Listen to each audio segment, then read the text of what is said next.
नमस्कार दोस्तों, हमारे चैनल में आप सभी का स्वागत है। आज की कहानी है जोरदार सबक। राघव जी आज ब्राज़ील से लौट रहे थे। प्लेन ने ब्राज़ील की धरती को विदा कहकर टेक ऑफ की तैयारी कर रहा था। उनके पांव आगे वाली सीट के नीचे लगे रोड पर टिक गए। जल्दी ही नीचे ज़मीन भागती नज़र आने लगी थी और हवाई जहाज़ धरती से होड़ लेने की कोशिश में टेक ऑफ के बाद भी ज़मीन से अपनी होड़ जारी रखना चाहता हो, मानो धरती की ममता में धरती से अलग होकर उड़ना भी नहीं चाहता हो। हवाई जहाज़ ने अपनी गति पकड़ लिया था और पिछले जीवन की झलक उसे अपनी आँखों के सामने तैरती नज़र आने लगी, ठीक उस तरह जैसे एक दिन वह अपना पिछला सब भूलकर विदेश ब्राज़ील चले गए थे। राघव जी के मन ही मन याद करने लगे कि क्या विदेश जाना सरल था। अपनी ज़मीन से उखड़कर विदेश जाना कितना कष्टदायी था उनके लिए, पर अगर ना जाते तो क्या बच पाते। उनकी जान को अपने ही बेटे से खतरा था। इसी खतरे को देखकर ब्राज़ील में बसने को मजबूर हो गए थे। राघव जी का दायां हाथ अपने बाएं हाथ की कलाई पर बने चोट के निशान पर चल गया और चोट के निशान को सहलाने लगे। यह घाव उन्हीं टीस मारने लगा। बरसों पहले ठीक हुआ घाव आज जैसे फिर से दर्द करने लगा। उस दिन राघव सुबह सवेरे अखबार पढ़ रहे थे। हितेश ताश खेलने के लिए कुछ पैसे मांगने लगा। वे हितेश की बात अनसुनी करके अपनी पत्नी लीला द्वारा बनाई गई चाय पीने का उपक्रम करने लगे। उनके इस तरह चाय पीने और पैसे ना देने से हितेश को अचानक गुस्सा आ गया और उसने वही गरम चाय का कप छीनकर उनके ऊपर दे मारा। राघव जी के हाथ में कप जोर से लगा। खौलती चाय से उनका हाथ जल चुका था। वहाँ फफोले पड़ गए थे और कप टूट चुका था। लीला जी जल्दी से ठंडा पानी और बरनोल लेकर उनका उपचार करने के लिए ले आई थी। इसके साथ ही कितनी ही कड़वी यादें ताज़ा हो गई। टुकड़ों टुकड़ों में उन्हें पिछली घटना याद आने लगी। उनका बेटा हितेश कितनी मान मनोबल के बाद हुआ था। उनकी शादी के 5 वर्ष बाद। इसके पहले लगता ही नहीं था कि उनको संतान सुख मिलेगा। हर महीना गुजर जाता और उनकी पत्नी लीला की कोख खाली की खाली ही रहती। कितनी चौखटों पर माथा रगड़ा था दोनों ने। तब जाकर 5 वर्ष बाद पहली बार जब लीला ने उन्हें यह खुशखबरी सुनाई तो वे बैठे बैठे उछल पड़े थे। फिर उन्हें हितेश प्राप्त हुआ था। कितने ढोल नगाड़े पीटे गए, कितनी खुशियाँ मनाई गई थी। मान मनव्वल से पैदा हुआ बेटा नाज नखरों के साथ पला बढ़ा था, जिसके कारण उसकी आदतें बिगड़ती गई। वह जिद्दी, लड़ाका और कामचोर बच्चे की तरह बड़ा हुआ था। उसकी आदतें इस कदर बिगड़ गई कि वही हितेश जब बड़ा हुआ तब अक्सर राघव जी से जुआ खेलने के लिए पैसे मांगता रहता था। उन दोनों की आपस में इस विषय पर अक्सर झड़प हो जाती थी। जब तक हितेश छोटा था, राघव उसे डपट कर घर में रहने को मजबूर कर देते थे। जैसे जैसे वह बड़ा होता गया, राघव जी के हाथ से निकलता गया। यह सोचकर कि शायद शादी के बाद हितेश सुधर जाएगा, उसकी शादी सुरेखा से करवा दिया। पर हितेश को नहीं बदलना था तो नहीं बदला। जैसे जैसे समय बीतता गया उसने जुआ भी खेलना शुरू कर दिया। धीरे धीरे उसकी जुए की लत बढ़ती गई। वह जुए में जीतता कम और हारता ज़्यादा था। सिर्फ हारा हुआ पैसा जीतने के लिए बार बार जुआ खेलता रहता था और बराबर हारता था। फिर हार को जीत में बदलने के लिए जुआ खेलता और फिर हार जाता। फिर हारने की खीज घर वालों पर निकालता था। प्लेन अपनी रफ्तार से उड़ता जा रहा था। एयर होस्टेस ने आकर उनसे कॉफ़ी के लिए पूछा, पर वे अपनी पिछली ज़िंदगी में इस कदर खोए थे कि एयर होस्टेस की बात सुन ही नहीं पाए। इसी समय प्लेन को एक झटका लगा और उनकी चेतना वर्तमान में एयर होस्टेस के प्रति हो गई।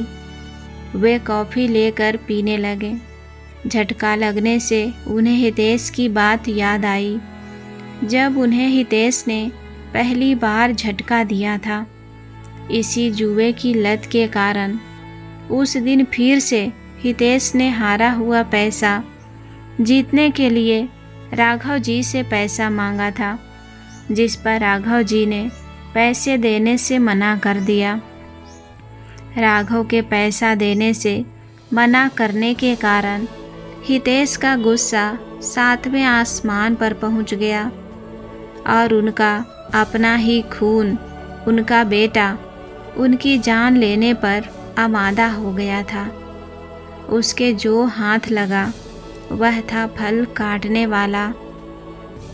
वह वही निकाल कर राघव जी के पीछे दौड़ पड़ा था। पहले राघव के दिमाग में ही नहीं आया कि हितेश इतना जघन्य अपराध कर सकता था। हाथ में चाकू लेकर जब उन पर लाल आंखों से तरेरते हुए दौड़ा तो थोड़ी देर के लिए राघव संज्ञा शून्य हो गए। सम्मोहित हतप्रद से खड़े रह गए। वह तो पड़ोसी अमित जी ने अनहोनी होते और राघव के संज्ञा शून्य से खड़े रहने को देखकर सारी स्थिति को भांप कर उन्होंने झपट कर राघव को पीछे खींच लिया और उन्हें घसीटते हुए अपने घर ले गए। दूसरी तरफ हितेश को अमित जी के बेटे विवेक ने पीछे से कस कर पकड़ लिया। विवेक के छोटे भाई निखिल ने उसके हाथ से किसी तरह से छुरा छीना। हितेश के हाथों में उस समय पता नहीं कहाँ की ताकत आ गई थी कि जब निखिल और विवेक दोनों ने अपनी भरपूर ताकत लगा दिया तब कहीं जाकर उसके हाथ से छुरा छीन पाए। उसके बाद उसे खींचते हुए पास वाले कमरे में ले जाकर अंदर धकेल कर कमरा बाहर से बंद कर दिया। आंखों में खून लिए हितेश कमरे से बाहर निकलने के लिए छटपटाता रहा। गुस्से में कमरे का दरवाज़ा जोर जोर से भड़भड़ाता रहा। लग रहा था कि शायद हितेश कमरे का दरवाज़ा तोड़ ही देगा। उस पूरे दिन अमित जी ने राघव को अपने घर में रखा। सबको यह आशा थी कि कुछ देर में जब हितेश का गुस्सा ठंडा हो जाएगा तब राघव अपने घर लौट जाएंगे और सब ठीक हो जाएगा। पूरी रात हितेश अपने कमरे में बंद रहा और उसकी पत्नी सुरेखा अपनी सास की सुरक्षा में रही। दूसरे दिन सुबह हितेश को कमरे से बाहर इस आशा के साथ निकाला गया कि शायद अब उसका भूत उतर गया होगा, पर वह फिर राघव को मारने के लिए ढूंढने लगा। अमित जी जो राघव के फ्लैट के सामने वाले फ्लैट में रहते थे, आवाज़ें सुनकर तुरंत निकल आए। फिर से अमित जी, विवेक और निखिल ने मिलकर उसे किसी तरह कंट्रोल करके कमरे में बंद कर दिया। हितेश को कमरे में बंद कर देने के बाद सभी लोग हितेश के इस पागलपन का निरीक्षण करने के लिए बैठे रहे। वैसे हितेश पहले भी काफ़ी गर्म मिजाज का था, पर अपने ही पिता पर हथियार उठाएगा यह आशा नहीं की जा सकती थी। अमित जी ने राघव जी से पूछा, क्या बात है जो हितेश आपके पीछे हाथ धोकर पड़ गया? क्या बताऊं? राघव जी ने बोलने लगे, कल दोपहर को मैं खाना लेने रसोई घर में जा रहा था। रसोई से हितेश की पत्नी सुरेखा बाहर निकल कर आ रही थी। मुझे देखकर उसने अपना पल्ला ठीक करना चाहा। उसी समय अचानक उसे अपने सामने पाकर मैं संभल नहीं पाया और उसकी साड़ी में फंस कर गिर गया और मेरे पैरों में उसकी साड़ी फंसने से वह भी गिर गई। अब दोनों ही रसोई के बाहर गिर पड़े थे। बहुत मुश्किल से मैं उठने की कोशिश कर रहा था कि अंदर कमरे से हितेश निकल आया। उसने हम दोनों को लेकर गलत अर्थ निकाल लिया और मुझे और सुरेखा को मारने दौड़ पड़ा। बस इतनी सी बात को पता नहीं क्यों इतने गलत तरीके से ले लिया। पर बात सिर्फ इतनी नहीं है, वह आजकल जुआ बहुत खेलने लगा है और हमेशा जुए में हार भी जाता है। कल भी जुए में हारा हुआ पैसा फिर से जीतने की आशा में मुझसे पैसे मांग रहा था। जब मैंने इनकार किया तब डंडा लेकर मुझे मारने दौड़ा था। इतना कहकर राघव जी चुप हो गए। तो अमित जी बोले, मतलब ये सब गलत फहमी का मामला है, पर अगर इस तरह की बात है तो भी हितेश को इस तरह से डंडा से मारने के लिए दौड़ना नहीं पड़ना चाहिए। कम से कम पहले उसे एक बार आपसे या सुरेखा से बात तो कर लेनी चाहिए थी। हो सकता है कि उसकी गलत फहमी दूर हो जाती। हाँ, पर वही तो नहीं हुआ। मेरी पत्नी लीला ने तो सामने से सब होते हुए देख लिया था, इसीलिए उसने भी हितेश को समझाने की कोशिश किया, पर हितेश को ना जाने क्या हो गया। वैसे भी वह गरम मिजाज वाला इंसान है। इतना कहकर राघव चुप लगा गए। शर्मिंदगी के कारण वह सर भी नहीं उठा पा रहे थे। कितनी खराब बात थी जो उनके ऊपर ऐसा इल्ज़ाम उनका बेटा लगा रहा था। कई दिनों तक हितेश के ऊपर गर्मी चढ़ी रही। उसे कमरे में बंद करके रखा जा रहा था, पर कितने दिनों तक? उसे जिंदा रहने के लिए खाना पानी चाहिए ही था। इसीलिए दूसरे दिन अमित और उनके दोनों बेटों ने हिम्मत करके कमरा खोला और हितेश की माँ लीला को आगे रहकर खुद पीछे हो लिए। अपनी माँ लीला को देखकर हितेश कुछ शांत हुआ। फिर अचानक से निखिल और विवेक दोनों ने धावा बोलकर हितेश को पीछे से जकड़ लिया और उसके हाथ पलंग से बांध दिए। हितेश अपनी माँ लीला जी को देखकर थोड़ा शांत दिख रहा था, पर माँ के ऊपर झपटा नहीं। माँ ने उसे वहाँ खाना खिलाया और एक बार फिर कमरा बंद कर दिया गया। कुछ दिन ऐसे ही चलता रहा, पर हितेश की हालत देखकर उसे किसी मानसिक चिकित्सक को दिखाने की बात तय हुई। मानसिक चिकित्सक ने हितेश को देखकर उसके दिमागी हालत का जायजा लिया और कुछ दवाएं लिख दिया। दवाइयां लेते रहने से हितेश की मानसिक हालातों में अंतर पड़ने लगा था। कुछ समय बाद वह सामान्य लगने लगा। अब उसका व्यवहार ठीक लगने लगा था। एक दिन हितेश ने देखा कि राघव जी अपने कमरे से निकल रहे थे, दूसरी तरफ से सुरेखा अपने कमरे से। बस उसे फिर से शक हो गया और उसने राघव जी को कमरे के बाहर ही धकेल दिया और उनके सीने पर चढ़ बैठा। वह उन्हें मुक्के ही मुक्के मारता जा रहा था, साथ ही कहता जा रहा था, बूढ़े, तुझे घर में रहना है तो घर पर रहने का किराया देना पड़ेगा। यह देखकर माँ लीला उन्हें बचाने को दौड़ पड़ी, पर हितेश के सर जैसे कोई भूत सवार हो गया हो। उसने लीला जी के बाल पकड़कर बोला, बुढ़िया, अगर तुझे भी यहाँ रहना है तो पहले मेरी नौकरी करनी पड़ेगी, वरना भाग यहाँ से। और उन्हें भी धक्का दे दिया।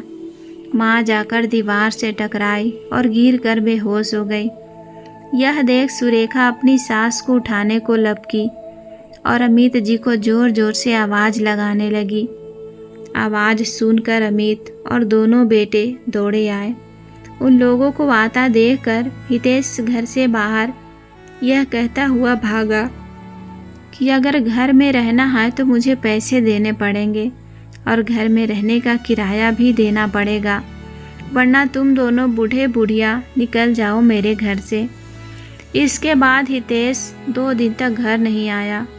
फिर एक दिन शराब पीकर घर आया तो सुरेखा ने जल्दी से उसे अंदर कर लिया कि ससुर और हितेश का आमना सामना ना होने पाए। दूसरे दिन सुबह उठते ही हितेश ने फिर दोनों पति पत्नी को पैसे देने के लिए मारपीट करना शुरू कर दिया। इसके अलावा वह जब भी राघव और सुरेखा को देखता तब वह फिर से असंतुलित हो जाता और जो भी चीज़ हाथ में आती वही लेकर राघव जी को मारने को दौड़ पड़ता। राघव जी इस आशा में थे कि जल्दी ही हितेश का दिमागी संतुलन ठीक हो जाएगा।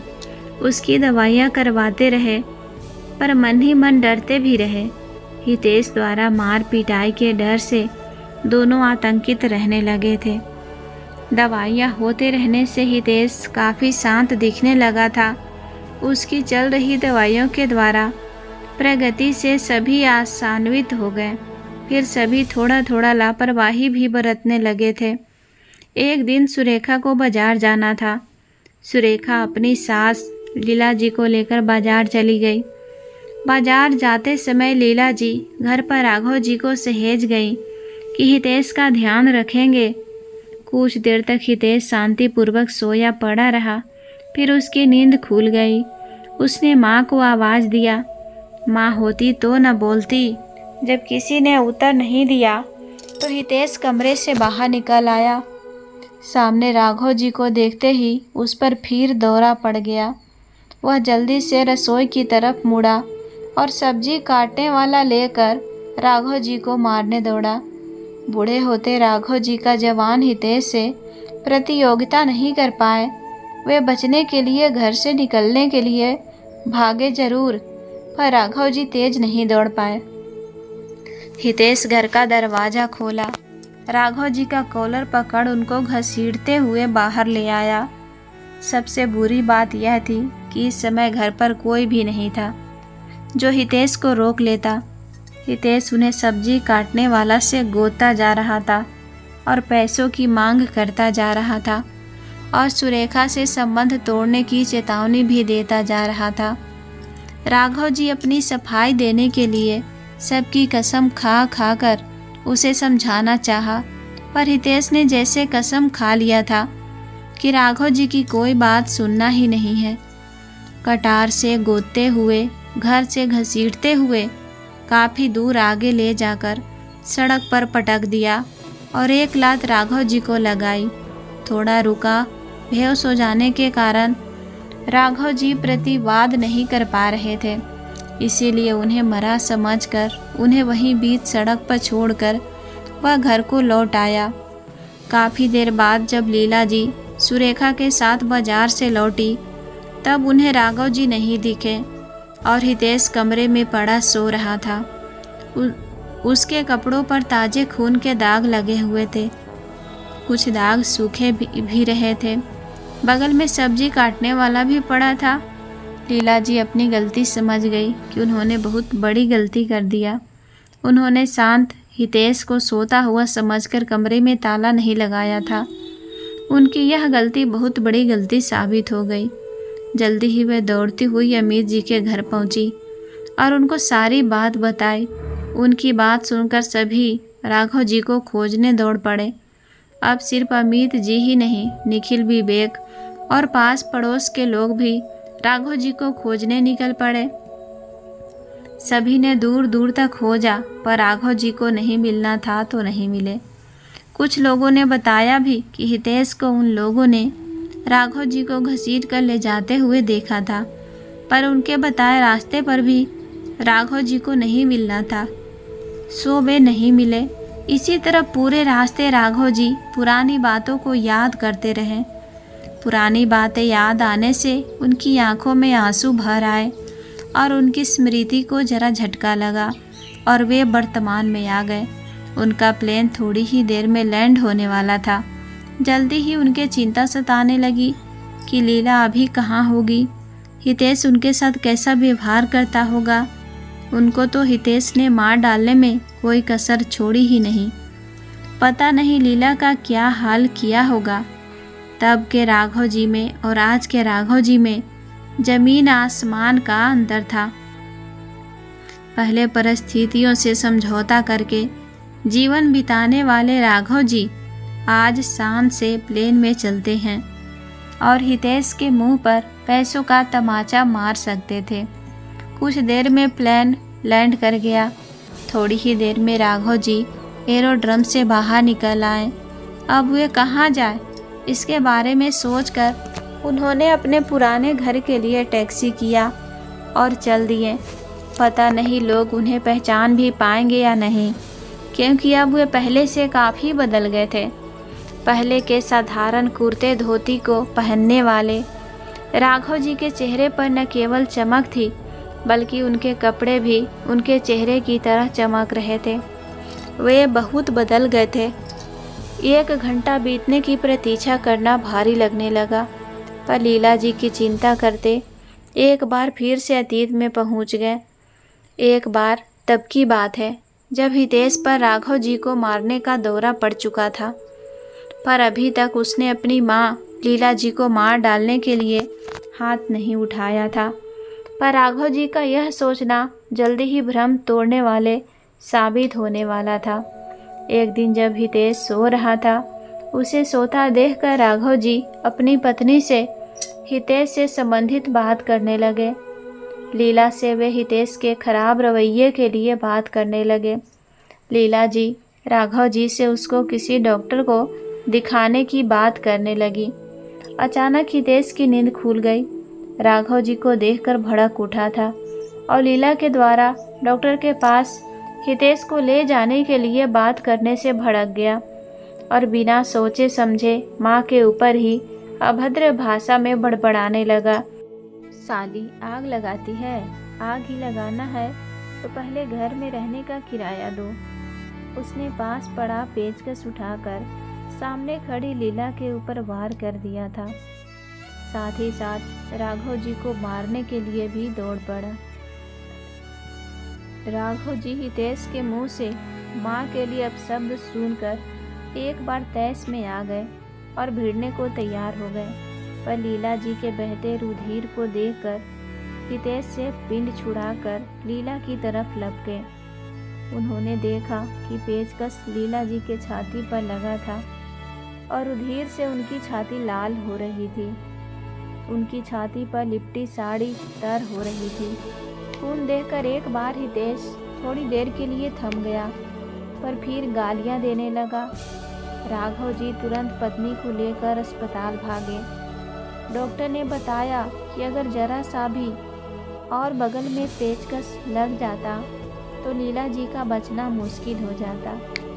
अगर उस समय राघव जी लीला जी को लेकर अस्पताल ना भागे होते तो वे उस दिन अपनी पत्नी को खो चुके होते।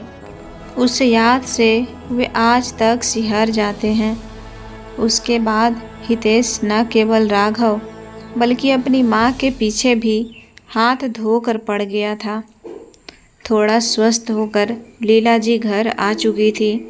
बस 10-15 दिन ही बीते होंगे कि हितेश का मानसिक संतुलन फिर से गड़बड़ाने लगा। एक दिन लीला जी हितेश के कपड़े धोने के लिए उसके कपड़े देखने लगी।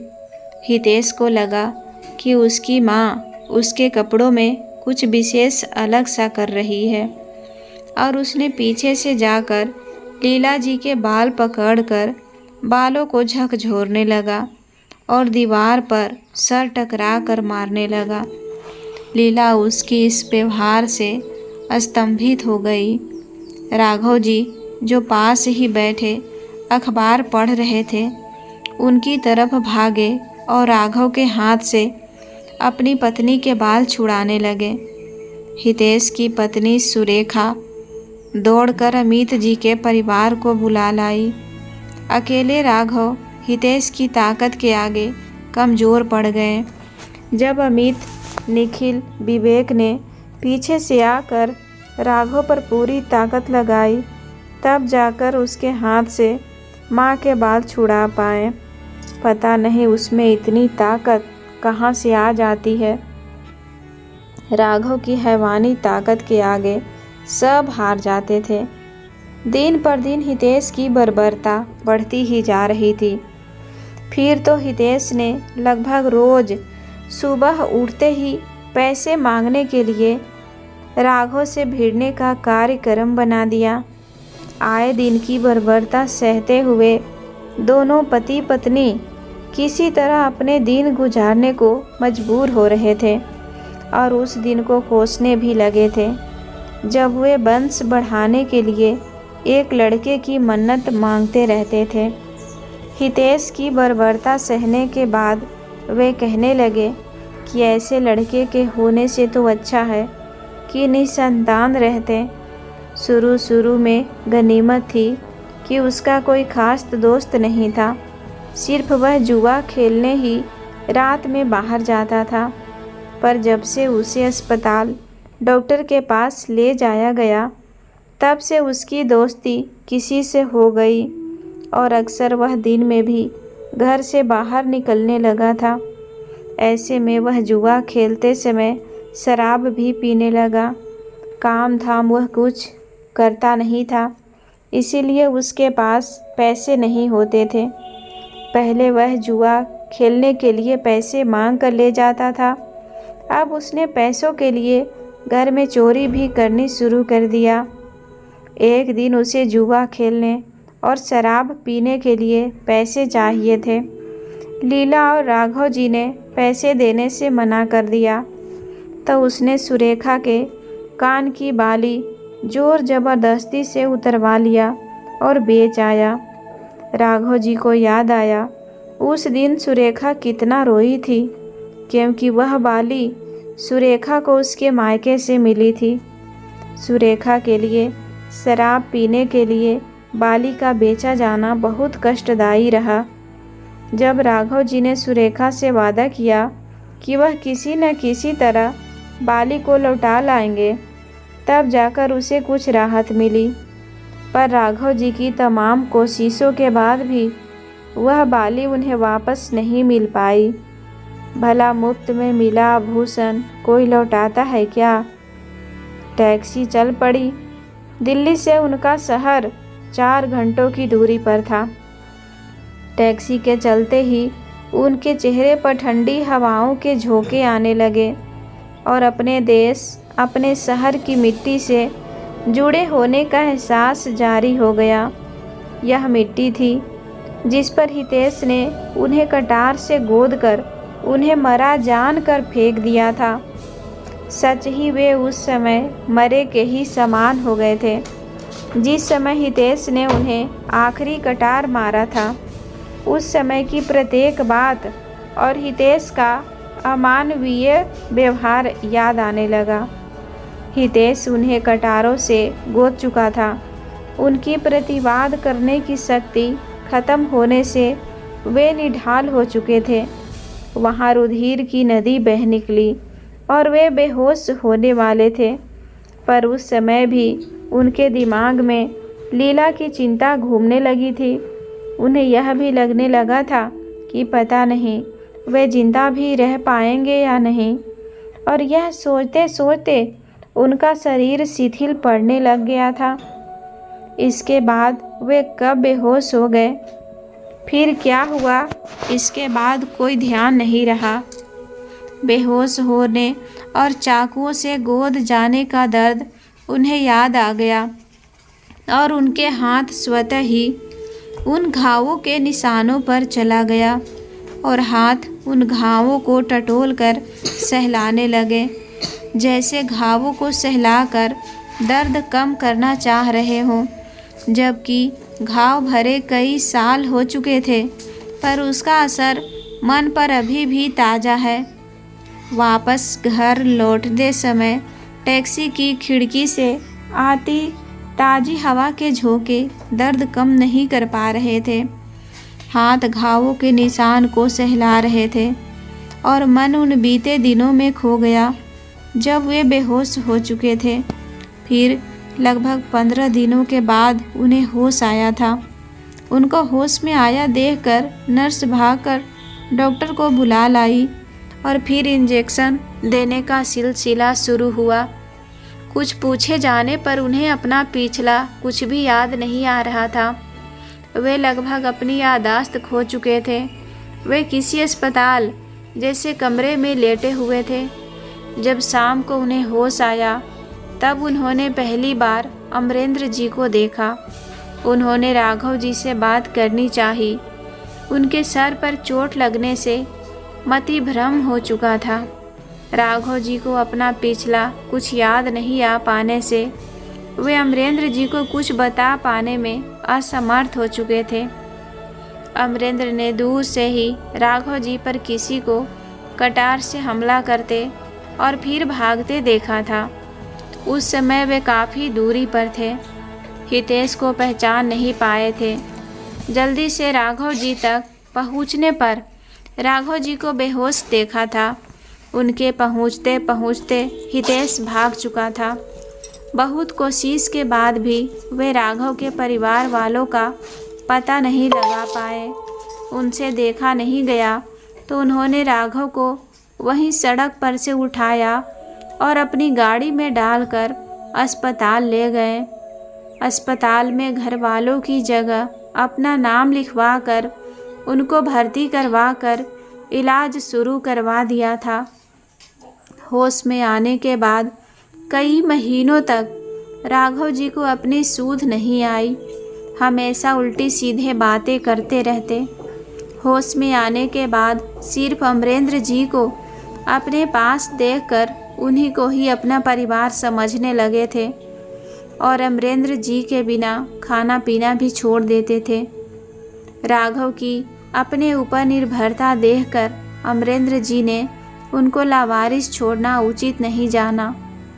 कुछ दिनों बाद जब उनका ब्राज़ील जाना हुआ तो राघव जी को भी अपने साथ ले गए, क्योंकि यहाँ वे सिर्फ कुछ दिनों के लिए ही आए थे। उनका सारा व्यापार वहीं पर जमा था।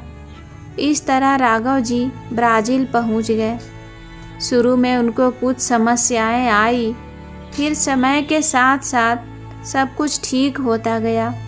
यहाँ तक कि धीरे धीरे उनकी याददाश्त भी काफ़ी कुछ वापस आने लगी थी। राघव जी भी वहीं रम गए और अमरेंद्र जी के व्यापार में हाथ बटाने लगे। अमरेंद्र जी का व्यापार द्विपक्षीय था। उनके बुजुर्ग भारत से ब्राज़ील गए थे। इसी कारण उन्होंने ब्राज़ील को अपने व्यापार का केंद्र बनाया था। अमरेंद्र जी ने अपनी युवावस्था में जिनको पसंद किया था उसने किसी और को पसंद कर उससे शादी कर लिया। इस घटना से दुखी होकर अमरेंद्र व्यापार में इतने रम गए कि अपनी शादी करने का विचार कभी बना नहीं पाए। इस कारण अमरेंद्र जी अकेले रह गए थे और अब एक दोस्त के रूप में राघव जी मिल गए थे। जब से राघव जी ने उनके ऑफिस जाकर काम सीखना शुरू किया, तब से उनके व्यापार में बहुत तेज़ी से बढ़ोतरी होने लगी थी।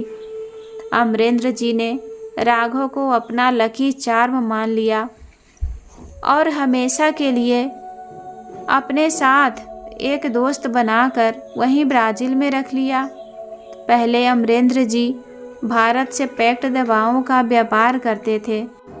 व्यापार में आने के बाद राघव ने उनको ब्राज़ील से भारत को सोयाबीन तेल का निर्यात करने का विचार सुझाया।